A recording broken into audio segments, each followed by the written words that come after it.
En política social, en 1935, enero de 35, a semanas de haber asumido la presidencia, crea el Departamento de Asuntos Indígenas. No lo había. A mediados de 38, la Comisión Reguladora del Mercado de Subsistencias. Con él se crea también la Secretaría de Asistencia Pública. Y a finales de su gobierno, si bien no le tocó inaugurar la institución, sí se hace la ley del futuro Seguro Social. En términos de cultura, educación e ideología, los años de Cárdenas se van a caracterizar por lo siguiente. Fueron años muy ideologizados, ¿sí? No hubo el fomento a los libros clásicos como con Vasconcelos, ni a los manuales técnicos como con Calles y Moisés Sáenz. Fue el apoyo a la educación socialista, a la educación indígena, cierta distancia con la Universidad Nacional, apoyo abierto al Politécnico, ¿sí? Surge la literatura comprometida, novela proletaria, el estridentismo, críticas abiertas, de hecho ya declive del grupo de los contemporáneos, ¿sí? Y en gráfica popular tenemos a los grandes grabadores como Méndez. Concluimos con la política. Decía ya que fue el fin del maximato y el inicio del presidencialismo. Otro cambio fundamental de esos años, otra reforma fundamental de esos años en materia política, fue que el Partido Nacional Revolucionario, el creado por Calles en marzo de 1929, fue sustituido en marzo de 38, ¿sí? El mismo mes de la expropiación petrolera, por el PRM. El cambio no es solamente de siglas, se pasa de un partido de jefes políticos, de instituciones partidistas locales y estatales, a un partido organizado en 4 sectores sociales: obreros, campesinos, militares y burócratas. No dice sector popular, dice específicamente burócratas. La idea del Estado está clarísimamente en ello. ¿Qué podríamos entonces resumir? Intentemos un resumen, un proceso histórico mexicano que abarque todo el primer tercio del siglo XX. La Revolución Mexicana fue un proceso que buscó destruir el Estado oligárquico porfirista, ¿sí? En el decenio de los 20, el nuevo Estado revolucionario se lanza en contra de la Iglesia Católica y busca disciplinar al ejército, tareas que tenía encomendado el Estado desde el siglo XIX. Se concluye ese proceso. Con Cárdenas, en los 30, se da un paso más. Ya el Estado ha disciplinado al ejército, ya el Estado ha domeñado, ha limitado a la Iglesia Católica. Ahora lo que le da Cárdenas a ese Estado son apoyos sociales. Convierte al Estado mexicano en el motor del desarrollo nacional. En el porfiriato el motor era la inversión extranjera. En los 20 era esta combinación de exrevolucionarios convertidos en empresarios. Con Cárdenas el motor es el Estado mexicano. No solamente eso, Cárdenas rompe una matriz. Hasta ese momento la clase media había sido la triunfadora en la revolución y las masas estaban subordinadas. Con Cárdenas, no digo que cambie totalmente la matriz, pero reduce el poder de las clases medias y aumenta el capital político de las masas. No solamente eso, rompe el binomio de los políticos empresarios, tan típico del decenio sonorense o de los 15 años sonorenses, y trata de imponer un gobierno hecho por políticos con bases sociales. Su proyecto no duró mucho tiempo, el binomio empresarios y políticos volvería a tener el poder a partir de los 1940. Ahora bien, el modelo cardenista, este que estoy mencionando de los 1930, dependía de su época, no pudo haber tenido lugar antes y no lo podrá tener después. Era un modelo que dependía mucho o respondía a la crisis de 1929. Los estados corporativos aún no habían sido vencidos, lo serán hasta el final de la Segunda Guerra Mundial, ¿sí? En el Estados Unidos, después de 1939, ¿sí?, hizo más severas sus restricciones ideológicas respecto a los países vecinos, esto es, en otras palabras, no hubiera tolerado Estados Unidos después de 1939, ya iniciada la Segunda Guerra Mundial, un vecino incómodo, y al término de la Segunda Guerra Mundial, en el mundo bipolar que quedó después de ella, México estaba de este lado del Atlántico y por lo tanto su capacidad de maniobra era limitada.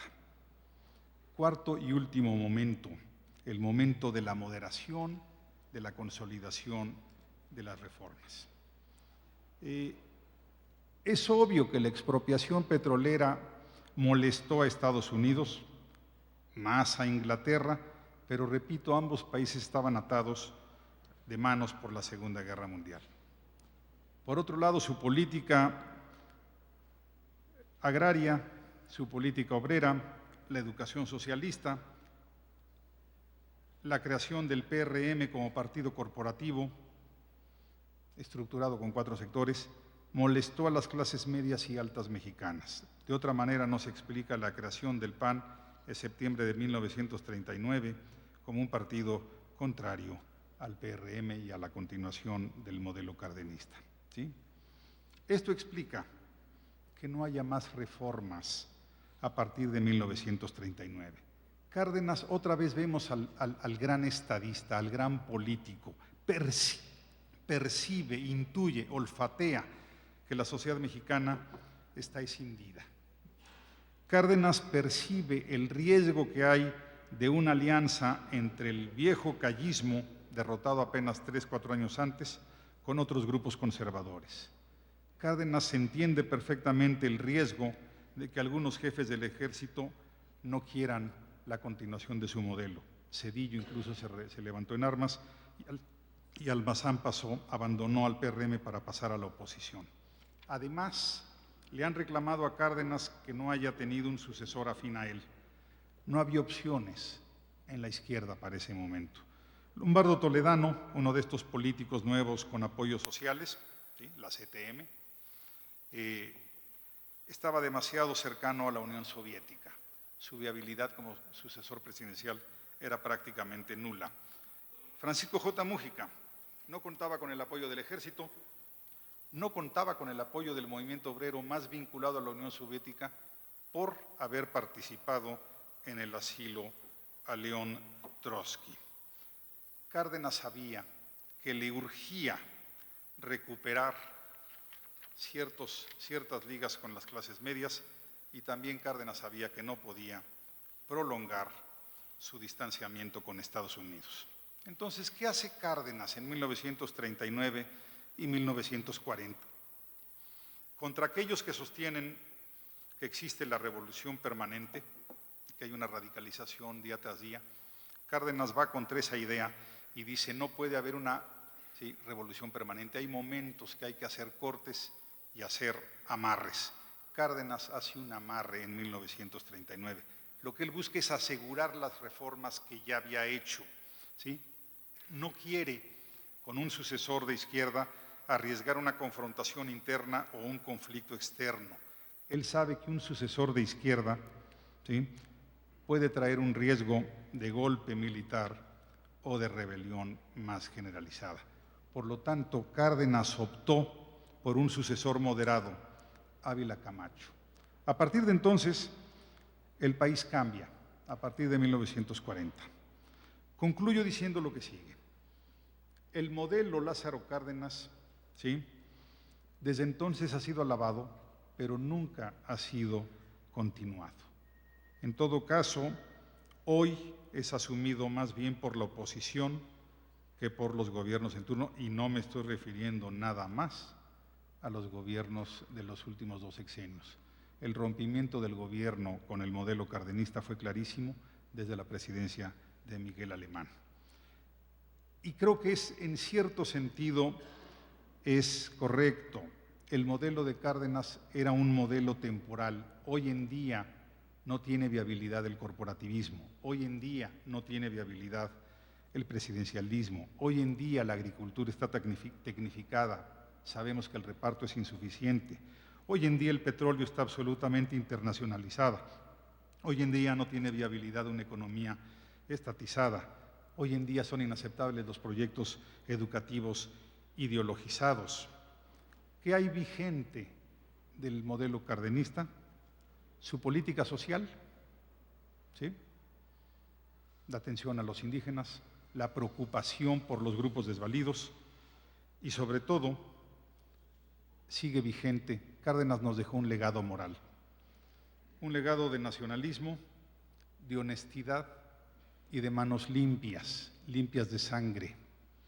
Cárdenas envió a Calles a Estados Unidos, no lo envió a Huitzilac. Muchas gracias y fue un placer estar con ustedes.